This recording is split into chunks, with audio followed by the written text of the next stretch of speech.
Graças a Deus. A paz do Senhor a todos vocês que já está aí novamente ligadinhos em nosso canal para mais uma aula que estaremos ministrando aqui neste canal da nossa Escola Bíblica Dominical. Desde já quero agradecer a sua presença por você que já está aí. Espero que você e toda a sua família estejam passando muito bem. Como proposto nas aulas passadas, nas semanas passadas, chegamos à última parte dessa série Fim dos Tempos. E para essa terceira parte, gostaria de refletir com vocês sobre 4 assuntos. O primeiro deles, o dilúvio, ele surpreendeu a geração de Noé.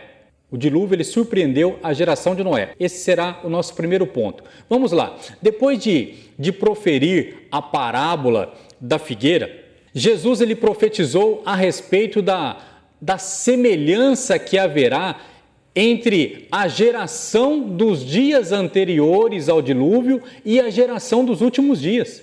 Ele disse, Mateus capítulo 24, verso de número 37 e verso de número 38, pois assim como foi nos dias de Noé, também será a vinda do Filho do Homem. Porquanto, assim como nos dias anteriores ao dilúvio, comiam, bebiam, casavam e davam-se em casamento até ao dia em que Noé entrou na arca. Ou seja, não havia qualquer expectativa de um juízo iminente.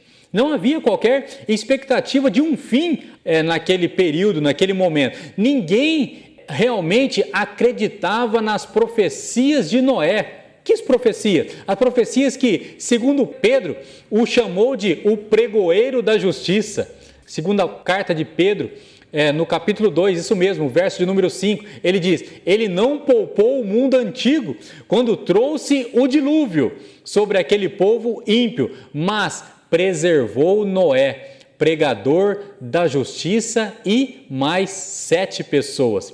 Podemos crer que enquanto construía-se a arca, Noé, ele fazia o quê? Ele estava ali anunciando o juízo, que haveria de vir ao mundo através das águas do dilúvio. Podemos crer nisso. Mas o que o povo pensava? Vamos refletir juntos. O que o povo pensava em ver um homem de 500 anos de idade? Olha só, se você iria acreditar. Você vendo um homem de 500 anos de idade, o que ele estava fazendo? Construindo um barco. Construindo um barco para quê? Porque vai cair um dilúvio. Mas quando já choveu aqui na face da terra? Nunca havia chovido nessa época.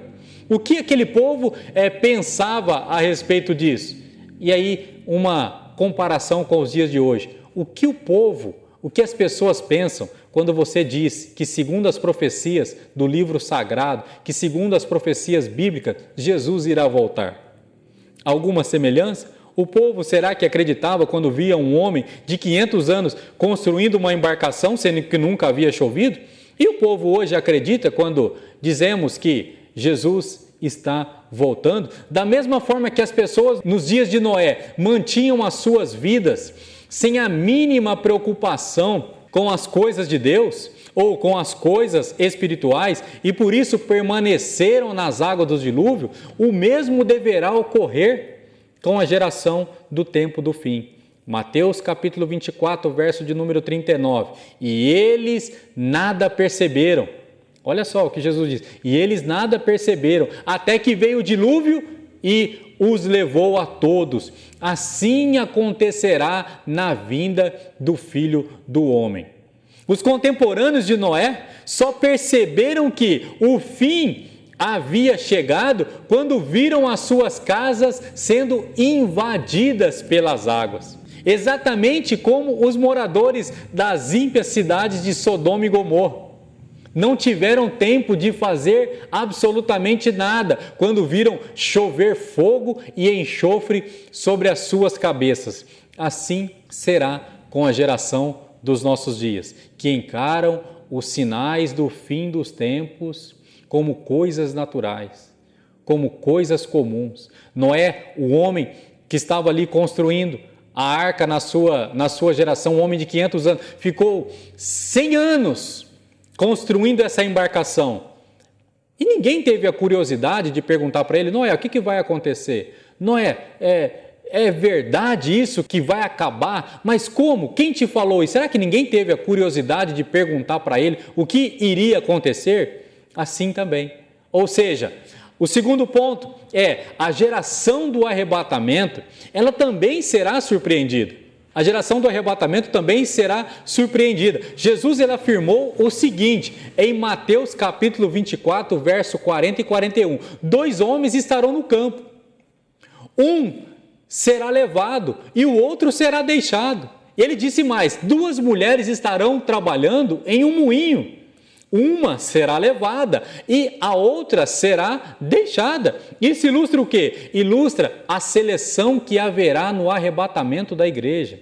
Entre aqueles que acreditam, aqueles que estão se preparando, aqueles que zelam para esse momento e aqueles que não estão nem aí para se vai acontecer, se não vai, se é verdade ou se é mentira.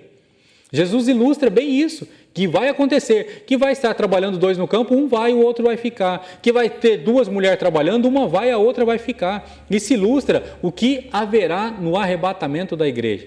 Como vimos, além do aspecto súbito, além do aspecto inesperado para a maioria, Jesus ele introduz conceito de seletividade.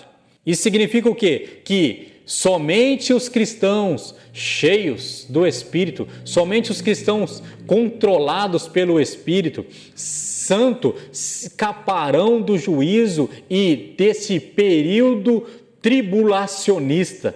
Somente eles escaparão. A função do arrebatamento da igreja, pastor, qual é a função do arrebatamento? A função do arrebatamento da igreja, entre outros, será de nos livrar. Livrar do quê? Livrar-nos dos horrores. Livrar-nos dos horrores que serão derramados sobre o mundo na fase mais crítica da grande tribulação. Quem for deixado para trás deverá enfrentar a tirania do anticristo. Vamos falar isso daqui a pouquinho no 4º ponto que eu separei para estar compartilhando com você. A chamada a marca dos dias de Noé tem a ver com um estilo de vida que inclui todo tipo de atividade, menos atividade com as coisas de Deus. O foco é sempre voltado para os prazeres, o foco está sempre voltado para o comer, o foco está sempre voltado para o beber, por ganhar dinheiro, por casar, por dar-se em casamento. De repente você pergunta, mas e o que tem de errado nisso? O que tem de errado em comer, beber, trabalhar, ganhar dinheiro, casar, dar-se em casamento? Não tem nada de errado nisso. Não tem nada de errado, mas desde que você não deixe que essas coisas sirvam de embaraço para que você venha a ser surpreendido naquele grande dia. Essas coisas não podem se servir de embaraço. Essa vida, a qual nós vemos que é toda embaraçada com as coisas do mundo, será um laço para muitos. Jesus alerta no capítulo 21 de Lucas, no verso 34, onde ele diz, tenham cuidado, para que os seus corações não fiquem carregados de libertinagem, bebedeiras e ansiedades da vida, e aquele dia venha sobre vocês inesperadamente. O mundo a qual nós vivemos, pastor, mas nós devemos fazer o que então? Nós devemos nos trancar, nós devemos nos isolar para não correr o risco, nós devemos nos trancar numa bolha? Não, nós devemos viver a nossa vida normal, nós devemos trabalhar, nós devemos ter uma família, nós devemos compartilhar com os nossos amigos, nós devemos aproveitar todos os momentos a qual nós temos e compartilhar do Evangelho, compartilhar desse momento que acontecerá e pregar a salvação. Aqueles que ainda não creem, aqueles que ainda não obtiveram a salvação. É isso que nós devemos fazer, não ficar isolado, não ficar com medo, não ficar ansioso. Nós devemos compartilhar esse momento. O que nós não podemos é nos embaraçar como? Dando o nosso melhor para o mundo. Como que se dá o melhor para o mundo? Dando o melhor do seu tempo para o mundo. Dando o melhor do seu esforço para as coisas do mundo, dando o melhor dos seus talentos para as coisas do mundo, dando o melhor das suas habilidades para as coisas do mundo, dando o melhor dos seus recursos para as coisas do mundo e entre outros. Por isso Jesus completou o seu aviso para os crentes do tempo do fim, dizendo o quê? Mateus 24, 42. Portanto, vigiai, disse ele. Vigiai. Podemos até conhecer a estação da segunda vinda de Cristo, que está registrada em Mateus 24, verso 33. Assim também, quando vierem todas essas coisas, saiba que Ele está próximo às portas. Se é que podemos assim dizer, o dia e a hora exato é impossível. Parece que até compartilhava com alguns irmãos presentes no momento da gravação dessa aula, né? Aquela ansiedade pelo, não, vamos todos assistir, porque vai ser falado o dia, vai ser falada a hora. O dia e a hora não sabemos. O que nós sabemos é que vai acontecer e que nós devemos estar preparados. Aquela audiência maciça, porque vai sair algo novo, o pastor vai contar algo novo, vai ter uma revelação nova. O que já foi revelado está tudo na palavra de Deus. A palavra de Deus, ela diz que Ele virá, não tardará. O dia e a hora ninguém sabe, somente o Pai. Por isso a necessidade de estarmos sempre em alertas, precavidos, atentos em relação às coisas espirituais. Terceiro ponto, o arrebatamento da igreja. Aquele evento único, aquele evento tão esperado. Quem sabe a nossa geração seja a geração presenteada com esse momento glorioso. A pergunta é, quem participará deste momento? Paulo ele diz aos Coríntios na sua primeira carta, no capítulo de número 15, no verso 51, 52, ele diz o seguinte: eis que lhe digo um mistério. Olha só o que Paulo diz. Eis que lhes digo um mistério. Nem todos dormiremos, mas todos seremos transformados num momento, num abrir e fechar de olhos, ao som da última trombeta, pois a trombeta soará. Os mortos ressuscitarão incorruptíveis e nós seremos transformados. Fique sabendo, a expressão arrebatamento da igreja, ela não existe originalmente nas Escrituras. Você não vai encontrar essa expressão originalmente nas Escrituras. No entanto, o conceito é extraído da palavra arrebatados, contido no seguinte versículo da primeira carta de Paulo aos Tessalonicenses, no capítulo 4, verso de número 17, onde ele diz: depois nós, os vivos, os que seremos arrebatados juntamente com ele entre nuvens para o encontro do Senhor nos ares, e assim estaremos para sempre com o Senhor. Ou seja, é extraído desse conceito. A palavra ela denota frequentemente a emoção de uma arremetida. A palavra ela demonstra essa arremetida repentina de uma força que não se pode resistir. No Primeiro Testamento não há qualquer menção do arrebatamento da igreja. Talvez seja por isso que Paulo ele escreveu o seguinte para a igreja de Corinto, né? Ali no começo do verso 51 que eu disse: eis que vos digo um mistério. Talvez foi por isso que Paulo disse: eis que eu vos digo um mistério. O arrebatamento da igreja é um evento distinto da segunda vinda em glória de Cristo. No arrebatamento, Jesus ele vem de forma inesperada. No arrebatamento, Jesus ele vem de forma secreta. No arrebatamento, Jesus ele vem a qualquer hora. Por isso a necessidade de estarmos vigilantes. Por isso a necessidade de estarmos com a vida cristã ou a nossa vida espiritual sempre em ordem. É o que observamos na parábola do servo vigilante, onde ele cita ali em Lucas capítulo 12, verso 35 e 36. Estejam prontos para servir e conservem acesas as suas candeias, como aqueles que esperam seu Senhor voltar de um banquete de casamento, para que, quando ele chegar e bater, possa abrir-lhe a porta imediatamente. Estejam atentos. Quem serão A grande pergunta é, pastor, esse grande dia, quem será os participantes desse primeiro momento? Quem serão os privilegiados, se podemos assim dizer, deste grande momento?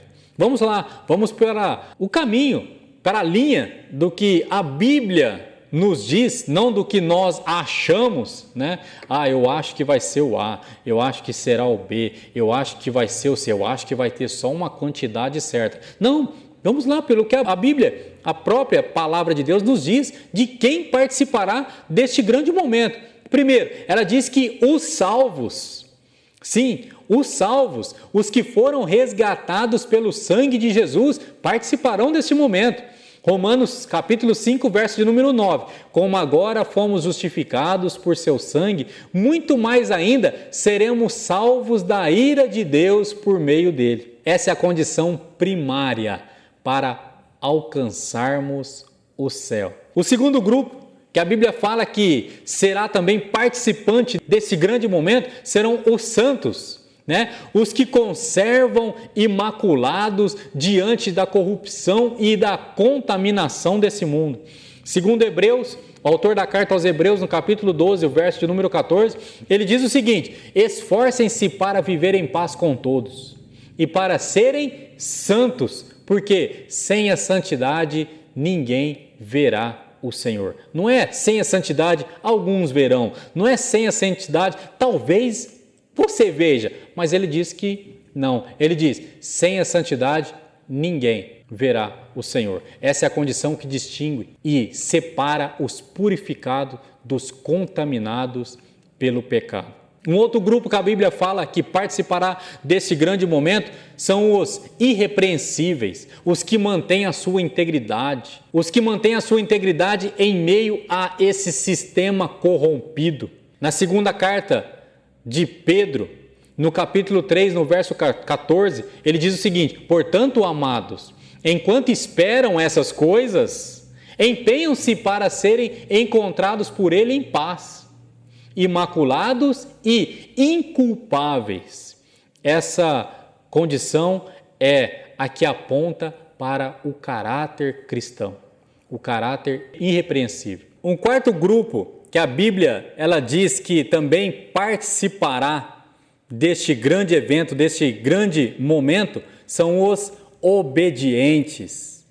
São os obedientes, os que guardam e praticam a palavra de Deus. Apocalipse capítulo 1, verso número 3 diz o seguinte: feliz é aquele que lê as palavras desta profecia e felizes aqueles que ouvem e guardam o que nela está escrito, porque o tempo está próximo. Essa é a condição que? Essa é a condição que aponta para o nosso compromisso com a palavra. O compromisso com a palavra. Até em Apocalipse, quando é escrito ali a carta às igrejas da Ásia, e a palavra diz, aqueles que têm ouvidos, ouçam. Ou seja, ali a palavra nós já aprendemos que ela no original quer dizer que aqueles que têm ouvidos, obedeçam. Foi assim que nós aprendemos. Aqueles que têm ouvidos, obedeçam a palavra. Então, este grupo, o quarto grupo, são os obedientes, participarão deste grande momento. A pergunta que nós fazemos para nós e você faz para você é: eu me enquadro, eu me encaixo nesse grupo de participantes? Vamos lá, vamos para o quinto grupo que estará participando desse evento fenomenal, que são os vigilantes, Não poderiam ficar de fora. Os que estão atentos aos fatos e percebem que o dia está chegando. Mateus 25, verso de número 13. Portanto, vigiem, porque vocês não sabem o dia e nem a hora. Essa é a condição que aponta a necessidade de estarmos sempre em alerta. Foi aquilo que eu disse e mencionei para vocês. Você está trabalhando, mas você está alerta. Você está estudando, mas você está alerta. Você está casando, mas você está alerta. Você está brincando, você está se divertindo, como não tem nada de errado, mas você está alerta. Você está viajando, você está de férias, você está na praia, você está jogando bola, mas você está alerta a este momento. Não estamos impedidos de fazer essas coisas, né? Mas nós devemos estar alertas, sabendo que o dia virá e nós não podemos perder este grande momento. O sexto ponto são os fiéis. Os fiéis, o sexto grupo, os que mesmo diante da morte não negam o nome de Cristo. Apocalipse capítulo 2, verso de número 10. A palavra diz: não tenha medo do que vocês estão prestes a sofrer. Saiba que o diabo lançarão alguns de vocês na prisão para prová-los e vocês sofrerão perseguição durante 10 dias. Seja fiel até a morte e eu lhe darei a coroa da vida. Aquilo que Deus tem preparado para os fiéis, aquilo que Deus tem preparado para aqueles que suportam as perseguições, para aqueles que suportam esses dias de lutas, esses dias difíceis, não tem comparação com aquele grande dia.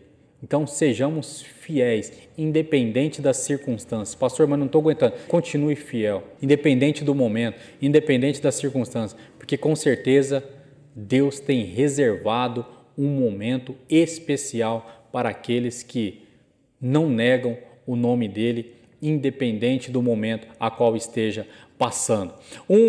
Essa é a condição de fidelidade, a condição que prova a nossa real fé no Senhor, né? Não é aquela fé somente fé quando está dando tudo certo, fé quando está tudo bem, fé quando o salário está bom, fé quando eu estou empregado, fé quando a saúde está em dia. Aí não é somente nesses momentos, mas é aquela fé de fiel, mesmo quando as coisas não estão como nós planejamos, mas nós cremos que Deus está no controle de todas as coisas e permanecemos fiel a Ele. Um outro grupo que a Bíblia fala que participará também deste momento são os prudentes, os que sempre têm consigo as armas e os sustentos de manter-se em pé em meio às dificuldades. Semelhança a esse ponto que eu disse agora, né? Mateus capítulo 25, verso 8 e 9. As insensatas disseram às prudentes: deem-nos um pouco do seu óleo, pois as nossas candeias estão se apagando. Elas responderam: não, pois pode ser que não haja o tempo suficiente para nós e para vocês, ou não haja o suficiente para nós e para vocês. Vão comprar óleo para vocês. As prudentes participarão deste momento. A condição que aponta para a necessidade de não vacilarmos e não descuidarmos com o nosso proceder. Um outro grupo que participará deste momento grandioso são os pacientes, os que perseveram até o fim e não desanimam. Mateus capítulo 10, verso de número 22.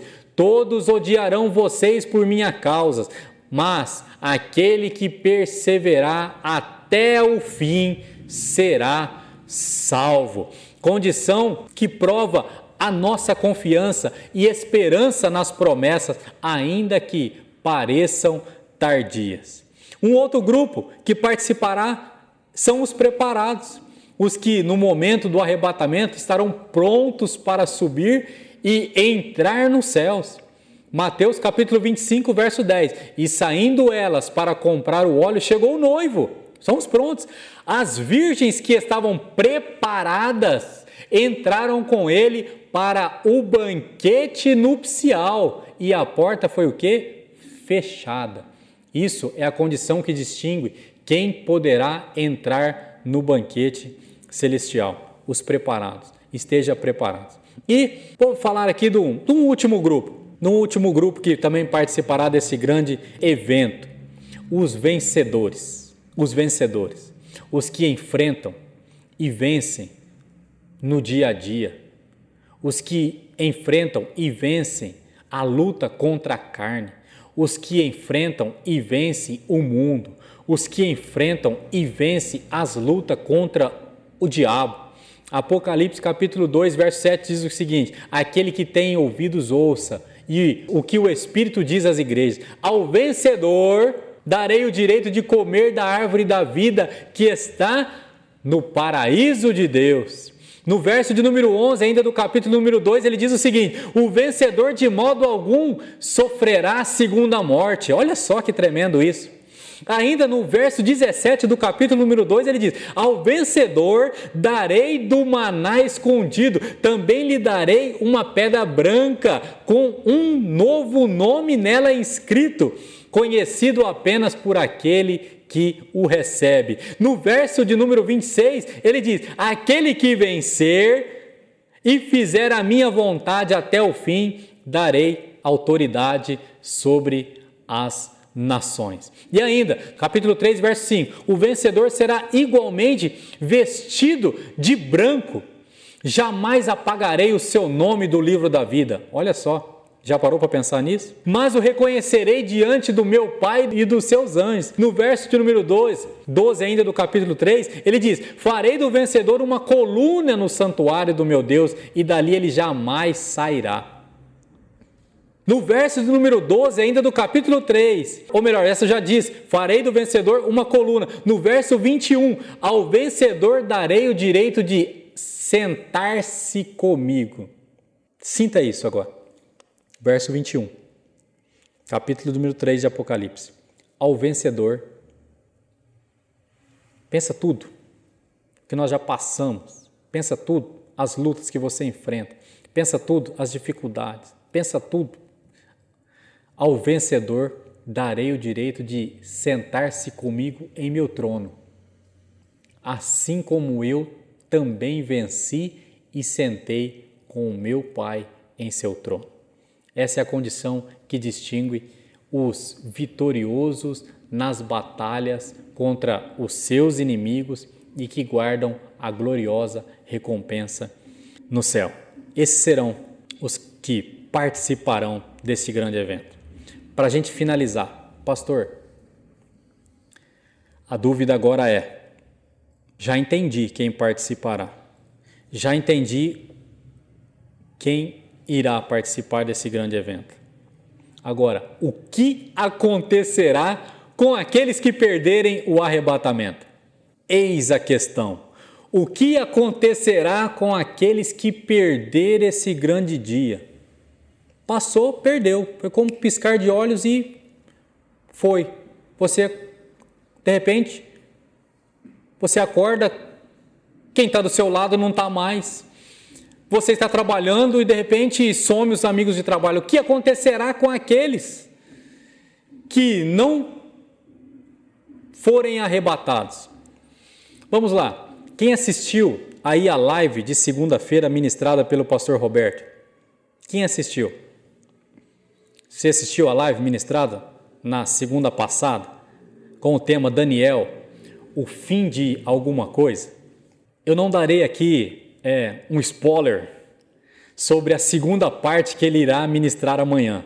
Longe disso, eu não vou fazer isso de forma alguma. Mas vamos então só relembrar o que ele disse na aula passada e ainda aguçar mais o seu desejo de assistir a segunda parte que ele vai ministrar amanhã.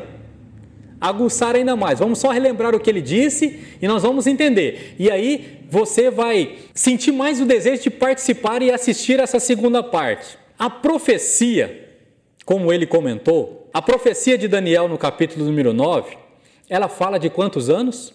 Ela fala de quantas semanas de anos? 70. 70 semanas de anos. Ela fala de 7 semanas de anos.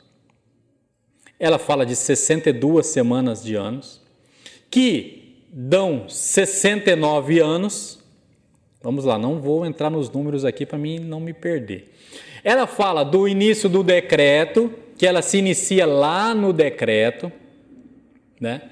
E ela fala que ela vai, dos 69 anos, vai até a chegada do ungido, que totaliza 483 anos que já se cumpriram.